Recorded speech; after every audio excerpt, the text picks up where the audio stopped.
الله أكبر. حمص تشتعل عن بكرة أبيها. النزهة تشتعل عن بكرة أبيها.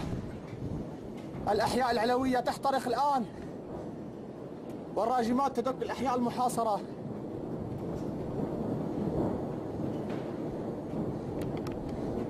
حمص يوم الخميس. الله أكبر.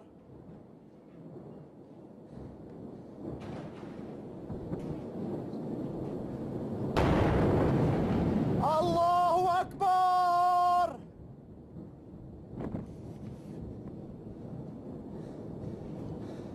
الله أكبر. حي النزهة. الله أكبر. حمص تحترق. الله أكبر. حمص تحترق. يوم الخميس 23 رمضان